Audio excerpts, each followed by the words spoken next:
Here's something that most transformation conversations get fundamentally wrong. They assume that transformation is something that organizations do when they're struggling, when the market shifts, when the numbers decline, when the board starts asking uncomfortable questions. But there's a form of transformation that is far more psychologically complex than a turnaround, and it happens inside organizations that are succeeding.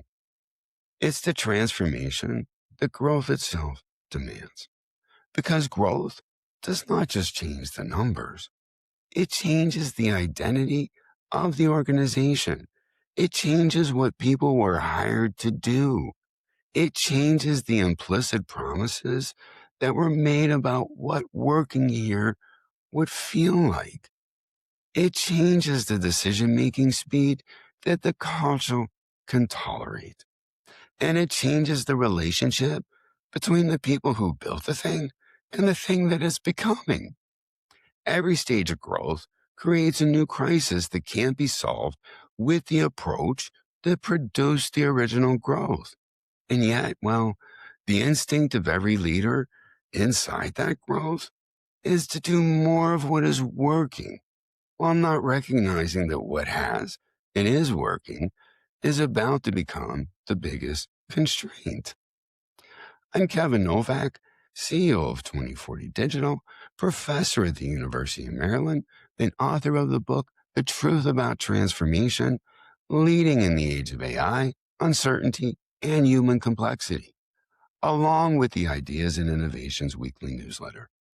Welcome to the Human Factor Podcast, the show that explores the intersection of humanity, technology, and transformation, along with the psychology behind transformation success. This is season 2. Today's guest, well, he spent 20 years inside the pressures of scaling organizations, not theorizing about it, not consulting on it from the outside, actually building and operating inside organizations during the most intense periods of growth. From a startup that achieved 16 times top-line growth before being acquired by 3M, to the international expansion strategy that contributed directly to a $1.2 billion acquisition. He has been the person in the room when growth outpaces the organization's capacity to absorb it, when the culture that attracted early employees starts to fracture under the weight of new arrivals, and when the systems that produce success at one stage become the obstacles at the next.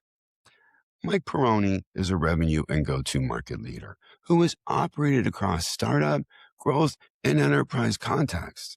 He has served as chief operating officer at Hypervent Systems. He then served as COO at Content Raven during the early stage startup phase.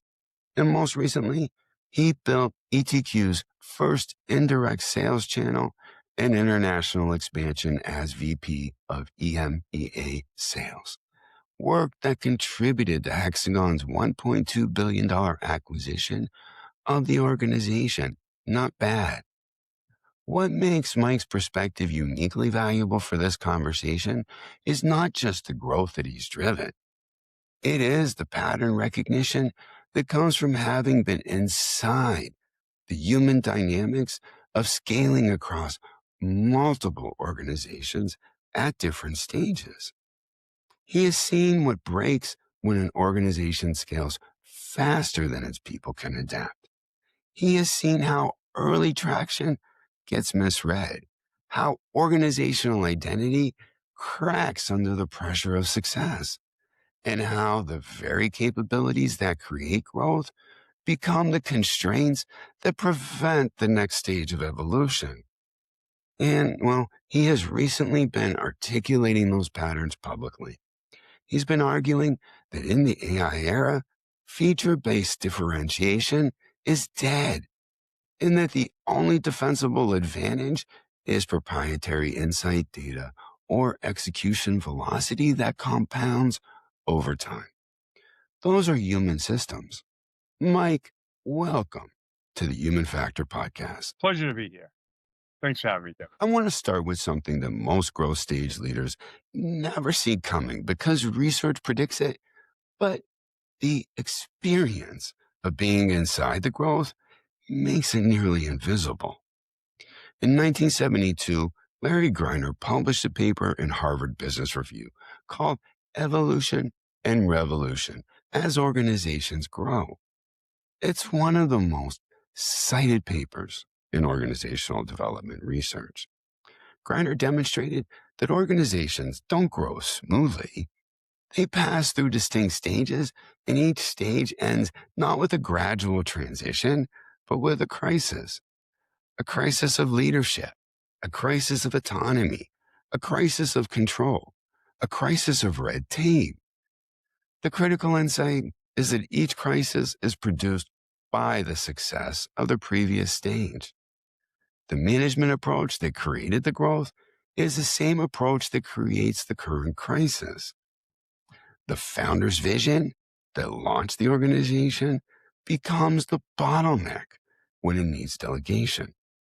The delegation that freed the organization to scale creates coordination problems that demand completely new systems. The systems that created the order become bureaucracy that stifles innovation. You have been through multiple stages of this cycle, Mike, across Hypervent, Content Raven, and ETQ. Where have you seen human dynamics of growth surprise leaders the most? Not the strategic challenges, but the people dynamics. The moments when the organization that the people joined is no longer the organization they are inside, and the approach that got them there stops working. Like most things, Kevin, there's good and bad, right? Positive and negative that comes from these situations. If we shift our focus to the challenges, there's a ton of standard human behavior that you can almost predict in terms of what you'll get for resistance or, the challenges in organizing a group of people towards change to some sort of destination. And so, when I am in an organization where my job is to affect and lead through change, I'm very quickly trying to understand where the resistance is. There's always this kind of resistance. And sometimes it can be disbelief, right? I don't believe we can get where we're going. I don't believe these actions will get us there, right? People have opinions and beliefs. And so I first try to understand where people's belief systems are. That's the most challenging, right? And I think you even see it in today's, let's call it political climate, where there's this bias towards confirmation. And so when people have a belief, they tend to go look for things that support that, and they reject things that are contrary to that. So I generally put a big spotlight on that, and it becomes really clear where that resistance lies, where there is disbelief. Maybe it varies from person to person, but generally speaking, if you go through a process of understanding and getting them to admit out loud what their beliefs or disbeliefs are, but then you can better align the collective objective you have to their personal objectives. That's where I see beliefs start to change, right? Where you can actually penetrate that shield of this is my belief system, and therefore I'm going to do everything consistent with that and nothing inconsistent with that. So how have you seen, Mike, how have you seen leaders handle that situation? So are there, and it's actually got two questions there. So are there different techniques that you use to help break down that resistance to better understand from people what that resistance is? Yeah, great question. I think the very first thing that I've seen effective leaders do is work really hard, but also patiently to ensure the vision, right? The so called destination is crystal clear to a person.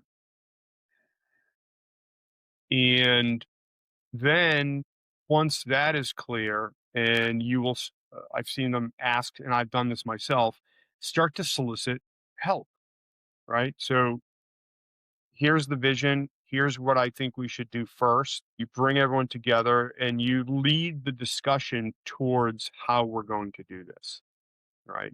Both being a bit of authoritative, right? Mhm. I'm kind of the final judge and jury here, but also being very open to hearing different ideas and leveraging different perspectives among your team, right? And I think that that does set the right tone with everyone. One, we're doing this. Two, we do need to be very pragmatic about it.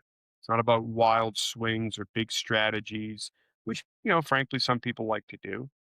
So bringing them down to a more grounded approach, and then listening to the ideas and not necessarily quickly accepting or shutting them down, but to foster discussion.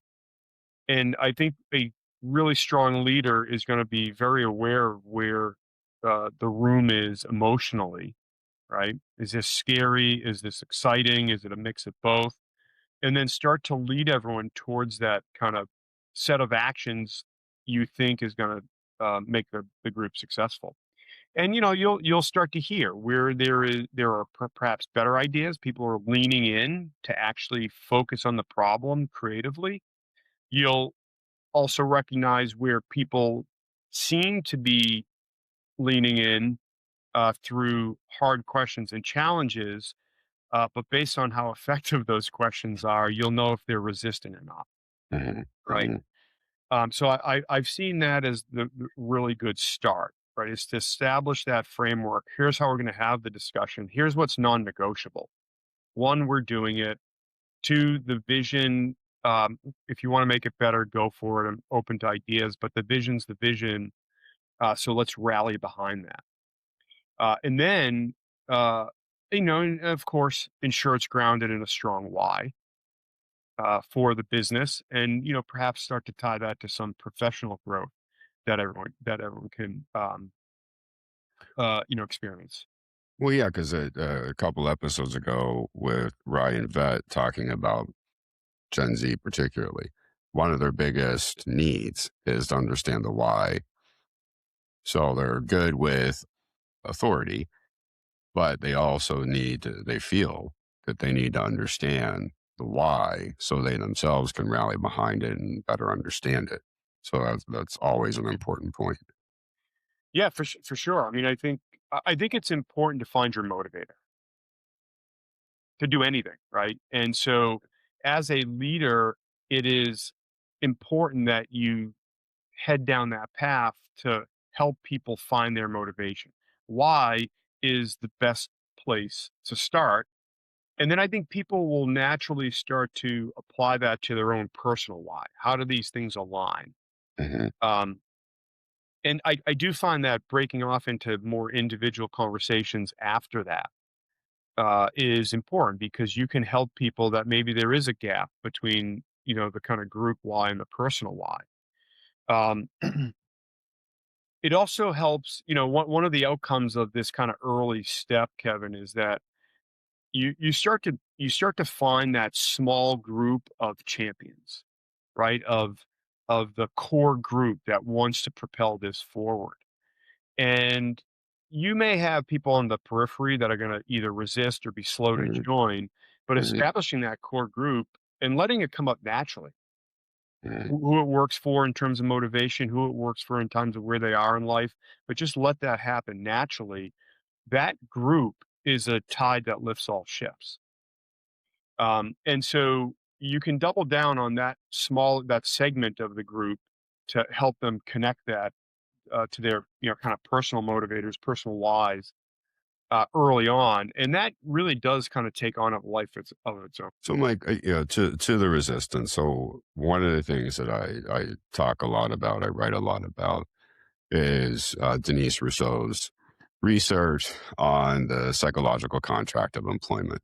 Okay. And so, just as some information here, every employment relationship contains an unwritten set of mutual expectations. And that goes far beyond the job description or the compensation package. people then join, and back to the comment about even Gen Z, they join because they're seeking some alignment to the organization and the value that are aligned with their own values as an individual. So they join with implicit beliefs about what the culture will feel like, how decisions will be made, what their role will mean, and what growth looks like for them personally. So when an organization scales rapidly and a go-to-market transformation change, those implicit contracts are violated constantly. Yeah. Like not through anyone's intention, but through the structural reality that the organization is changing faster than the promises that made can be maintained. So, as someone who has lived through this several times across your career, how have you navigated the dynamic inside organizations that you've scaled? Yeah. Great question. Um, Fundamentally, I think it's built on culture, right? And I don't mean kind of fluffy culture. I mean very specific.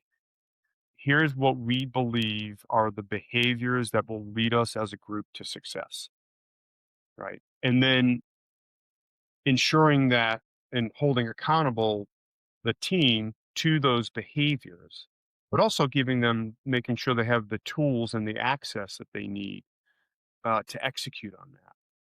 And I think once it does eliminate a lot of the ambiguity that can exist in these unwritten contracts. And I find that happens a lot in personal relationships, not just business relationships. So it's a very helpful skill to have.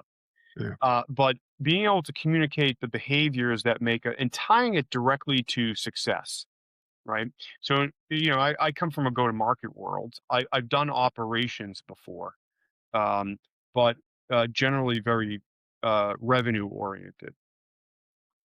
And so the cultures I've built have been in maybe almost all, but there's probably a few outliers. In almost all circumstances, I'm trying to build a culture of performance, right?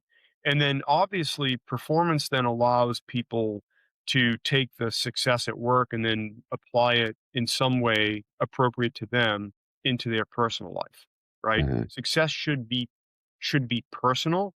It shouldn't be an obligation that you work for company you're doing it. Of course that is true, but when the team starts to see the performance as a benefit to their personal lives, or whether it's to care for your family or to travel or whatever it means to you. Once you tie that together, which often the group will start to do on their own, a culture emerges. And as a leader, it's important to find ways to make that attainable. This, call it SMART goals, right? It's got to be specific. You've got to be able to like know if you're doing it or not. It should be kind of time based, but there's also a set of behaviors that I usually call non-negotiables, right? This isn't me being authoritative. This is saying this is what we believe as a group are the behaviors that will lead to success. Therefore, we're going to hold ourselves accountable. So Mike, to a question around that, and as you're coming in and helping a company grow, right, and to earlier point that I made, where an organization is what it is and related to its processes and so forth. And all of that is why they got to where they're at. Yeah. But now they want to excel. So the wheels may fall off the car because new wheels need to be put on to go faster or to, be more adept. So how how do you manage the changes related to what that performance was versus what the expectations of performance now are? Yeah. It starts with transparency and documenting it. And usually what you'll find is once you establish what good looks like, or perhaps in this case, what the new good looks like, Mhm. Mhm. um, that's change. period. And change for many is very difficult. And so I think being very transparent about what the opportunity is, that's based in realism, what the challenges and risks are, but also to start to separate what we have control over, i.e., we should focus on, from what we don't have control over. So let's not spend time there.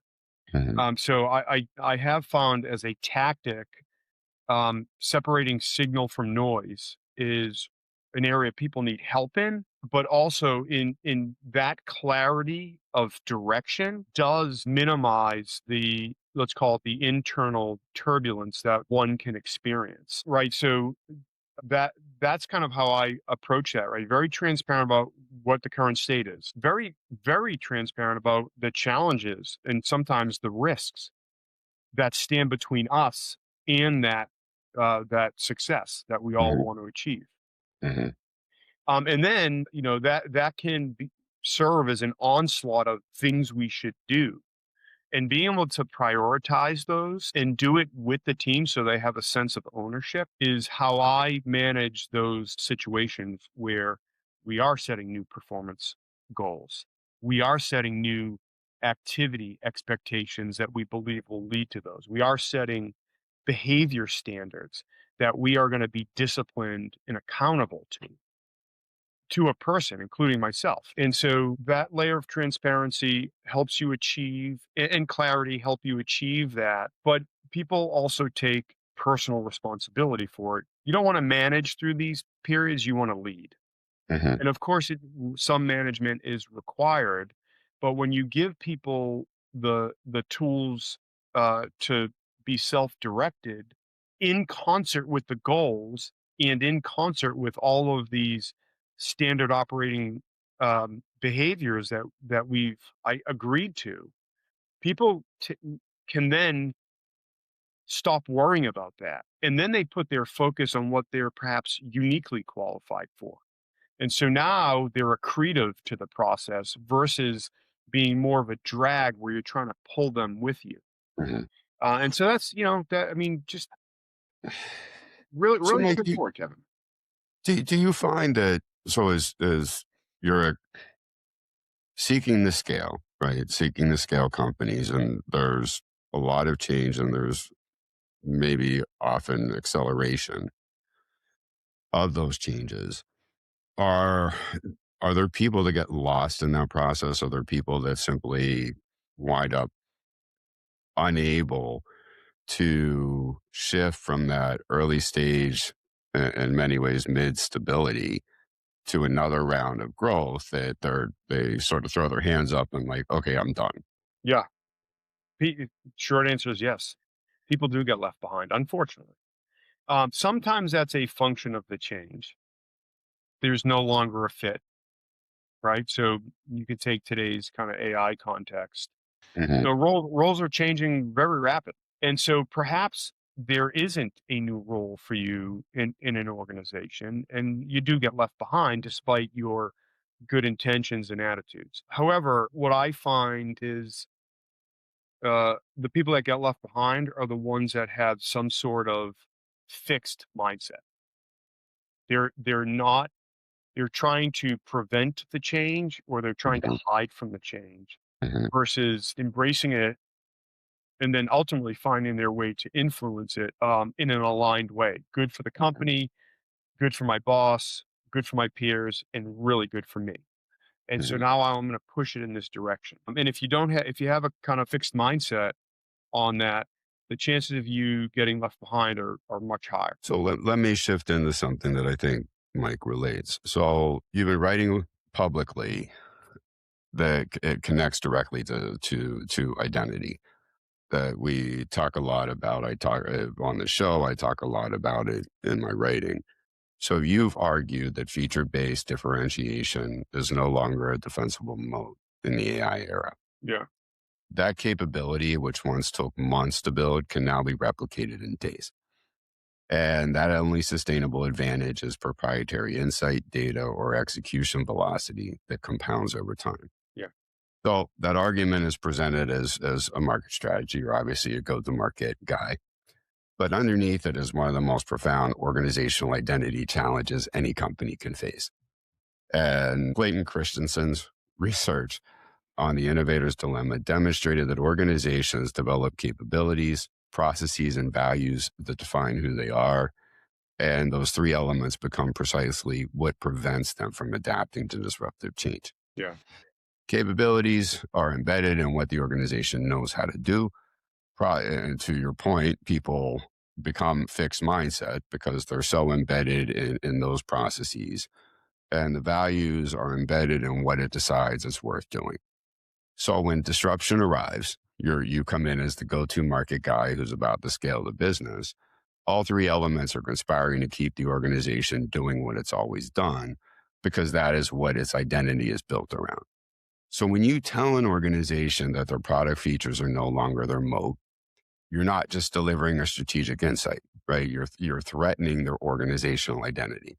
Yeah. You're telling them that the thing they believe made them special no longer makes them special. Yeah. So how have you seen organizations respond to that kind of identity threat and individuals as well? And what does the response reveal about the relationship between identity and the capacity for transformation? Yeah. Great question. And let me preface it with we're in early days here as the software industry transforms in the era of AI. So I don't state these things as absolute conviction, rather, the foundation from which we can all start to learn. So I think it's not a surprise to many organizations that differentiation is changing and that the software industry as a whole is changing. So we therefore must adapt. So a bit of a unique situation in this one, Kevin, because I think people are braced for it, right? However, I've been meeting with CEOs and founders from AI companies and SaaS companies that are, have agentic or some other type of AI capability, ML, et cetera. Yeah. And it's been a mix, but I have recognized a little pattern as to their response, and it's seems very correlated to the maturity of the company, right? So younger companies that are really at the start of building their customer base, I think they've already adopted this identity that we are going to differentiate differently. We're going to try to find a new way to solve an existing business problem better, faster, cheaper. And so a lot of ideas are and trends are emerging from that. Larger companies where they have an install base, and these are folks that I've spoken to. And these are leaders, right? So it's not Hmm. necessarily the folks in the organization, but Hmm. leaders are a bit more cautious and Hmm. questioning, rightfully so.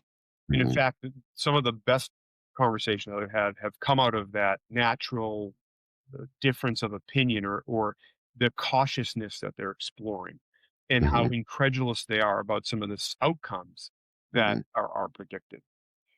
And what I found is that every company is a bit different. And so as you start to drill into their specific world, their specific competitive landscape, uh, their specific development and release pattern, and their specific ability to extract domain knowledge or innovation from its customer base. Once you drill into that level of specificity, there is usually some obvious low hanging fruit or concern that can get them started on that. And so instead of trying to gain belief in the bigger picture that, yes, everything is changing about your organization, you can narrow it down to the one, two, or three most obvious low hanging fruits of an organization, and that really just starts the ball moving. So they are starting to affect change. It's an obvious thing that, let's just say, everyone's going to agree needs to change, and then that will start to move you down the path where you've already loosened up that identity, Hmm. right? maybe with some more easy to implement high return situations. That's where I do kind of a Gartner grid, like what's the top right? It's the most impactful and the easiest to execute on. Once you pick those, it just nudges the organization in that direction, and I do find that they typically start to lose that identity, hold on identity.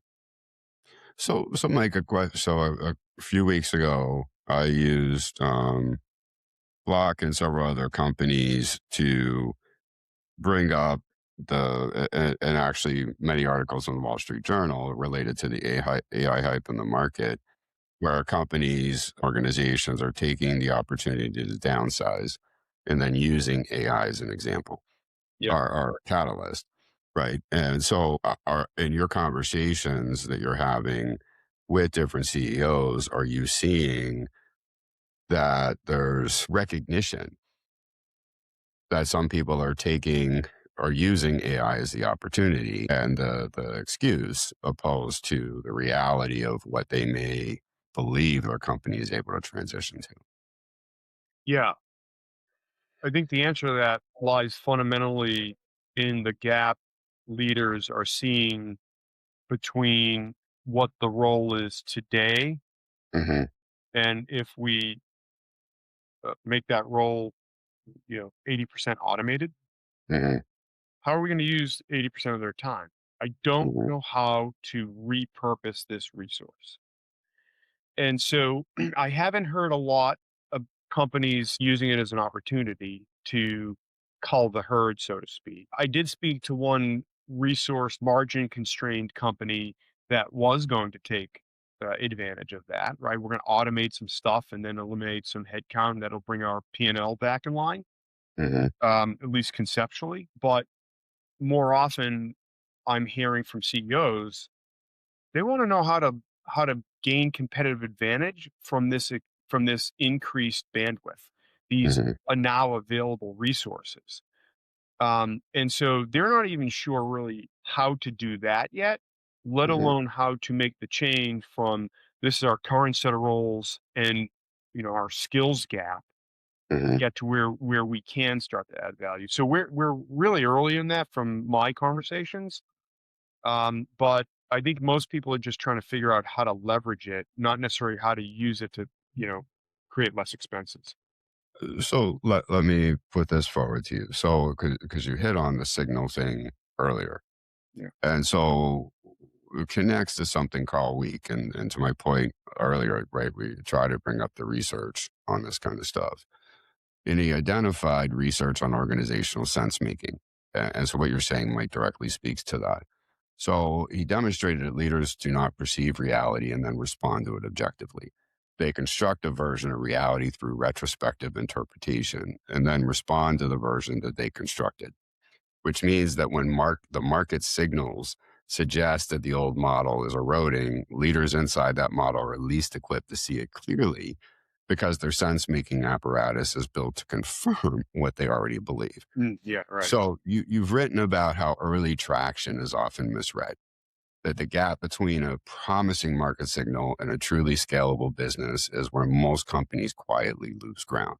Yeah. So, how does the psychology of early validation distort decision making inside growth organizations? And what does it take to maintain intellectual honesty when the pressure to believe your own story is enormous? Yeah. Yeah. I agree. The pressure is enormous. Um, and in the right culture, it's a culture of fail fast. If Hmm. you're early stage and you are about to make long-term investment decisions based on something, it is really prudent to double click on that and actually try to break it, right? However, that's not necessarily a muscle that many organizations have, established organizations. I've started companies, co-founded companies. I've worked for some that were on the verge of product market fit, some that were post. The more mature the company is, the less I've seen an interest in trying new things, understanding you're going to fail, Hmm. but the outcome is not the success. It's to take one step closer to how do we succeed. Hmm. I guess the first part of the answer is it depends on the maturity of the company. Yeah. And then secondly, when you are in the midst of change, I think you need leaders that understand change. And for those that try to repurpose existing leadership that don't have a muscle for change, they're more of the here's how we operate with discipline. You really leaders need to take a step back and say, do I have the right team? And if I don't, how do I augment them? Hmm. And that's a hard question because I don't think the answer is so black and white. I think it's muddled and gray. So, Mike, do you think as the with the sense making, right? So they're taking action on what they believe the reality is, and that's often historical. That's often experiential. Yeah. Have you seen any leaders being successful with putting that aside to realign what the reality is in reality? Yeah. Right? Yeah, currently, I mean, the market is dynamically changing. Right? We can even use tariff as an example. Tariffs were in place. Now some tariffs aren't. And companies are trying to make an assessment of what reality is. And some of them haven't been here before. Right. So that reality that they're pulling from isn't a match. Yeah. Yeah. I've seen it both ways. Um, I'll give you an example. I spoke to one CEO. Um, they're a platform that leverages machine learning, and they sell to pharmaceutical manufacturers. So heavily, heavily regulated. And he was of the belief that agentic AI and probabilistic in general AI does not work, is not compliant in this heavily regulated space. Hmm. And therefore they went down a machine learning path, which is Hmm. deterministic. And Hmm. so they're able to remain in compliance while still giving its customers added horsepower around, this new capability. I think he's dead on and being really realistic about it. And he's not getting overly excited about how to use agentic capabilities because he knows that space. That space isn't going to change. I think that's a really good constraint that he's put on the organization. And it makes a lot of sense for the market they serve. Hmm. Conversely, I spoke to a CEO of a platform that works in basically retail space and how to maximize, retail real estate, meaning like planograms and such like Hmm. that. It was Hmm. kind of an integrated retail uh, uh, s- uh, real estate management, and by real estate I mean shelves, not Yeah. not Yeah. not, Yeah. not buildings. Yeah. Um, and so they've got a decent customer base, and as expected, this CEO is very cautious about where they're headed. However, I did kind of get the sense he was downplaying how disruptive new agentic capabilities could be, and hadn't really been following some of the trends of the bigger software companies, like say Salesforce, who's trying to protect their base by becoming something else. Right? They were Hmm. Yeah. an application layer. We know application layer is becoming a bit commoditized, but they do have this, what Salesforce does really well is this kind of integrated full workflow. And so workflows and data are critical to organizations, especially in pillar systems like ERP or CRM, et cetera. And he was, this CEO of this technology wasn't aligned to where these bigger software vendors were going to think differently about it. It was a lot of the conversation was referencing a lot to what he knew, i.e., his customer base and what they do, Hmm. Hmm. right? But the question that hadn't been asked or answered is, well, how are they thinking differently? How's the customer thinking differently? And so that was my ultimate recommendation, was that you go outside of your own four walls to understand where your customer's at. Well, and let me build on that Yeah. because you hit on something exactly I wanted to ask you about. Yeah. So there's something that you said in describing your work at ETQ Yeah. that I want to explore because it challenges one of the most deeply held assumptions in organizational leadership. You took strategic positioning directly into a live customer environment Yeah. rather than validating it theoretically. And you said the biggest value didn't come from confirming the proposition, but from what you discovered in the field. Yeah. And so that insight, that's the most powerful value, or the way that most powerful value propositions, right? They're forged in the field, opposed to being designed in the boardroom.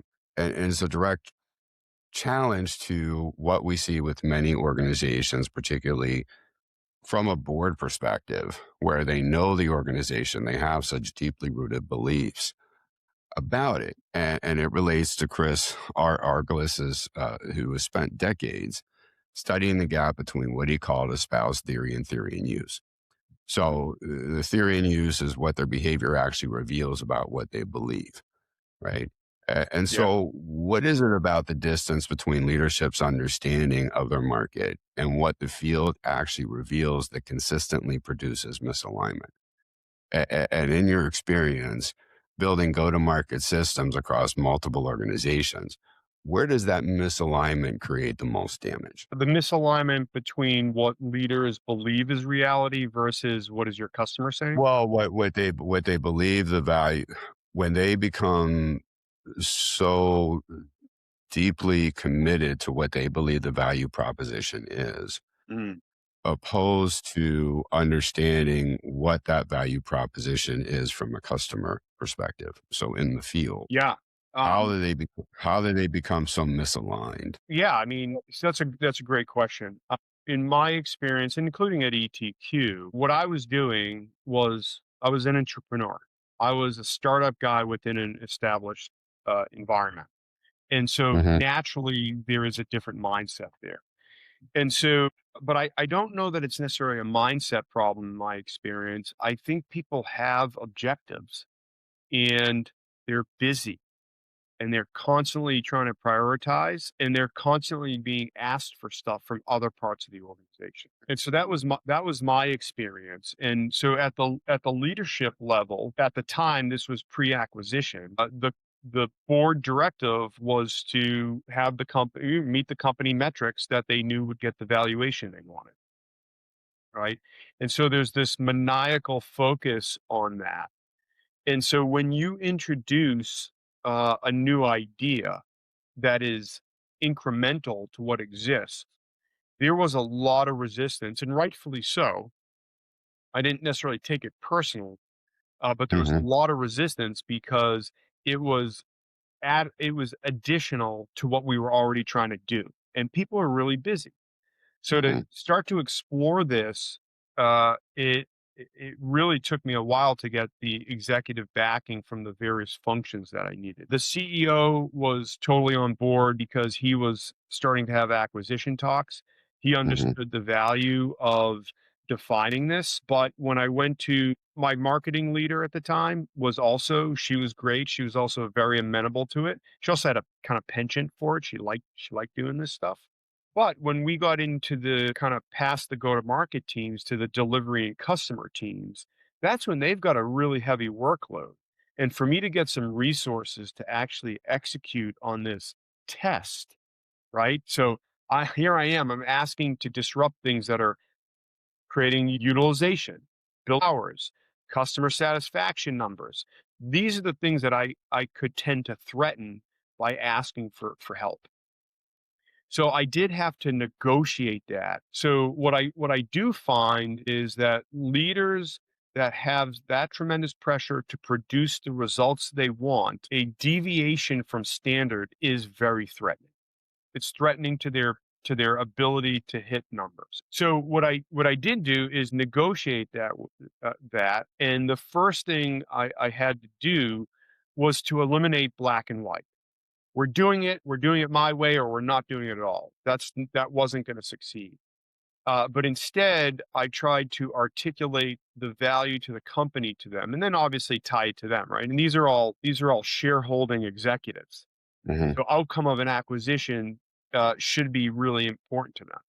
And so when I was able to kind of articulate why it was important to the company and how it could directly affect them, I then opened the door to say, okay, if you can't give me what I'm asking for, please help me solve the problem that exists. And through that, I was able to find various pockets of interest. Probably could not never have predicted that. But that's where I think leaders have this big gap is if it's working, why fix it? And so when you can surface above that noise and actually have a real reason for the change, then people will start to. So, but like, what if, in the perspective of velocity, right? So you're affecting change, and even in the startup mode, and where most founders are so committed to what they perceive the product and the value of that product is. And to my earlier point about the market dynamics changing so quickly, when there's information coming from the field that may change what that value proposition is. How did the founders, how did the leadership handle that perception shift? I mean, it rattles what they believe versus what the market is actually saying the value is. Yeah, great question. So I do find founders are typically far more flexible. They don't care about anything except succeeding. And whether that's a financial position or whether it's because they have a mission, they're trying to help people or companies, whatever their belief system is there, they're also highly adaptable in the ways you can get there. Mhm, If my mission statement is to, make the lives of 100,000 people better, I don't care how it gets done, right? My idea of get the way to get that done, I don't have so much stock in that. What I do have a lot of stock in is the outcome. So okay. founders aren't the greatest example of where that resistance is. What I do find is when leaders come from one environment that's a bit more fixed, and frankly, his or her job has been keeping people on that track to not let them deviate left or right. That's a Mhm, muscle that they have. And they will exercise that or flex that muscle instinctually. So it does have a lot to do with the leader and the mindset. So if you are trying to affect change and and I've seen leaders do this that are trying to affect change, which brings other leaders with them. Um, there's certain tactics you can do. Have you ever read the book Switch? It's by like mhm. Heath or Heath brothers or something like that. Yeah, yeah, yeah, yeah. Right, and so they have a couple concepts in there that I've put into practice, but I've seen also by others put into practice, right? In the one of the principles there is to shrink the change, Mhm, right? What is the smallest possible change you can make that will have a measurable outcome in the quickest amount of time? mhm, Right? And so I think when you make the change not so dramatic and mhm, it's just small shifts every day, mhm, that's where mhm, I see leaders actually start to embrace it a lot more mhm. if they don't come from that kind of change management back. Yeah, I mean, that's actually something that I have practiced over the years, and it was a lesson I learned in practice, working with very large, complex organizations, and like you being the entrepreneurial guy that was brought in to affect major transformation, and I learned that it was better and more productive to release things slowly. And even though the vision would be in my mind, that I couldn't share that vision in its entirety. I couldn't even share the end result of where we were going and when. For periods where I had done that, there was significant resistance because they went from 0 to 90 very quickly mentally, but they couldn't see going from 1 mile an hour to 89. There was no in between on, okay, this is how we get there, despite explaining it, right? It was almost more than what they could handle. Yeah. Yeah. Kevin, you're making me think of another thing that I think is really important in the midst of change, and this can help leadership or it can be strong leadership, kind of pushing it down. But you have to promote successes within an organization so others start to gain that belief we were talking about earlier, Mhm, right? mhm. And so if you have a leadership gap where they're looking at things through their own lens, not through objective reality, but through their own lens, and they're not seeking out contrary opinions to test. They're not actively trying to test and challenge it. Right. In other words, they're looking for people to agree with them. Success stories for those that are affecting change do help move that needle to start to break down that resistance and that disbelief. So, Mike, you've argued that continuous automation should be operationalized as a core organizational capacity rather than treated as a one-time transformation initiative. Yeah. That requires new roles, new structures, and teams embedded close to revenue and customer workflows. Yeah. So, what have you learned about how organizations build the kind of adaptive culture? Because you spoke about culture before, where Yeah. field intelligence actually reaches the people who need it. And where does that resistance to that kind of transparency come from? Yeah. You got to have a communication strategy and a cadence at an organization. And fundamentally, that's where I go first to inject any change that needs to happen. So in times of high change, that cadence will be more frequent. And what I've personally done in the past is uh obviously to communicate what's changing this week. What do we need to do differently this week? Um, and also, what have we been changing over the last 2 weeks? Therefore, we can come back and say, is the change sticking? Is it working? Sometimes you can accelerate that because the change you wanted had like immediate positive results and people just start, eating it up and they run with it. In other cases, you need to like, okay, I can't introduce something new today because this one didn't stick. Mhm, But you are mhm. looking for like right on that edge where it's like it's almost too much but it can be swallowed. So Mhm. creating that pace, and I think when people start to embrace that pace, you're going to see change be adapted, and adopted really much sooner. So, do you see a change, Mike, in so and part of the question was really around those people that are more in line with engaging with the customer. Yeah, But, one of I not to ask because I always ask two questions that are too complex, but so talking about millennials, a lot of the research now shows that millennials are the ones who are leading most AI implementations yeah, because they're in that middle management layer that is just trying to help their team along and then meet the demands that are coming from above them for that change and transformation, that adaptation to a new technology. Are you in your experience, do you see that are there differences in that communication with how those things are being received dependent on where you are within an organization? in terms of what your title or seniority is, and um, Yeah, like if you're more adept at so you're hearing the customer complaints, you're hearing the potentially customer accolades every day. yeah, And they likely, because they're having that experience, may be more open to change. Or in the middle management, upper management layers, you have people who are more aligned to this is how I run my department, this is how I run my team. yeah, Do you see differences in the necessity for communication? yeah, absolutely. And look, so let me preface it with this: if you are a leader and you are not acknowledging that we're in a period of tremendous change, right? Not to hype it up, but we are going through tremendous change, and a lot of Mhm.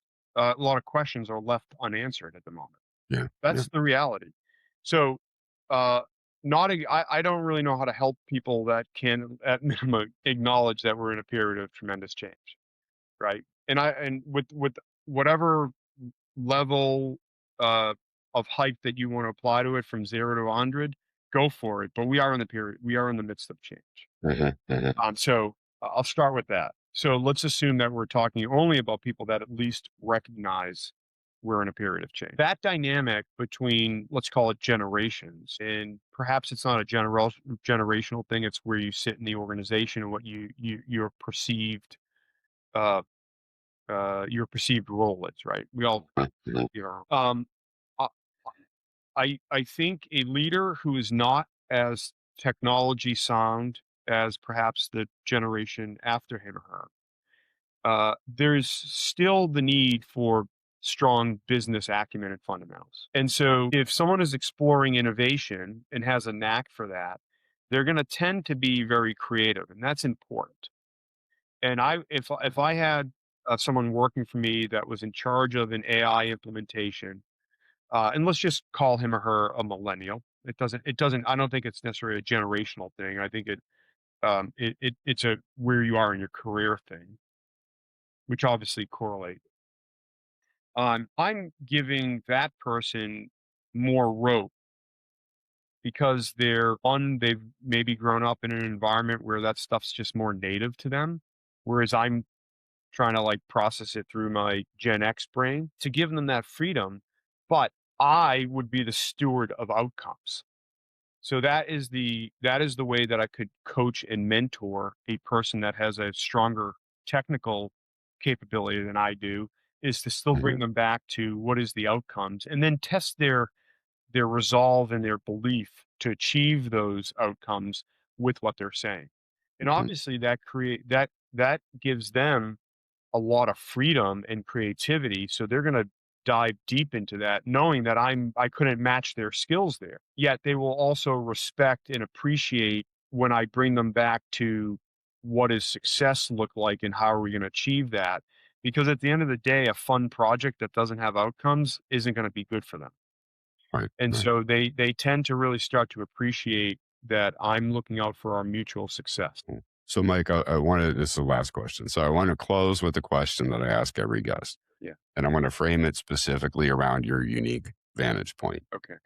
You've been inside the pressures of scaling at Hypervent, at Content Raven during chaos of the startup phase, and at ETQ during international expansion. Yeah. Each of these contexts demands fundamentally different human operating systems, different decision making cadences, different relationships between leaders and teams, different tolerances for ambiguity and speed, and the ambiguity you just spoke to. Yeah. So, after 20 years of building inside those distinct pressure situations, what have you learned about organizational change that surprises people? And then, what do leaders consistently underestimate about the human side of growth and transformation?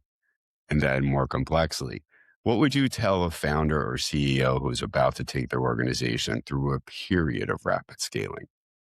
Yeah. Great questions. All right. So oddly, it still surprises leaders as to the resistance they'll get. It just somehow they go into it with this vision, they stand behind it, they start kind of mandating we head in this direction. And that obviously does not push down responsibility and accountability to the and ownership, really ownership to the organization. So that's one thing that I think surprises is that the importance of driving ownership down to the team rather than trying to architect it and then dictate what people will do, and then holding them accountable to some level of activity that they haven't really signed up for Yeah, or yeah, that they yeah. don't believe in. So that Yeah. that's always surprises me. And it's not that they can't handle it because they once they recognize that that's the case, they usually course correct. But I just don't see it as the starting point for many leaders. So So, that's a little surprising. so to just to build on that, Mike. So, have you seen? Let me ask it this way: to your point, if they're somewhat unprepared to recognize that what they're putting forward is resulting in resistance, And with the assumption that most leaders of mature organizations are coming with 10, 20, 30 years of experience, is there something now environmentally or from the market perspective that has dismissed or had them dismiss their own experience and feeling resistance in other situations? It's a good question. I mean, it'd be speculative because I haven't necessarily asked that question of the leaders where I saw them surprised that there was resistance. I, if I had a guess, there's there's a human element where you've got a vision and you're so excited to share that with everybody, and you've got what you think is the path to do it, but turns out it's just a bunch of ideas. Some are good, some Hmm. are bad. And you're so excited to get going, and you're so impatient to start that journey that they often will skip this early step to say, "How do I architect a dialogue, not a statement?" Hmm. Hmm. Right, and that dialogue is going to result in something better than I can come up with myself. Hmm. So I don't know if it's excitement. I don't know. Maybe that's the pattern, but the root cause is different for leaders. Some are maybe ego driven, right? Which you got to kind of tone that down. Some is passion, just you're so excited about it, and like you just assume everyone's there. Hmm. Um, a lot of times, and I make this mistake often, and I have to constantly be on the lookout for it. But I assume people are where I am.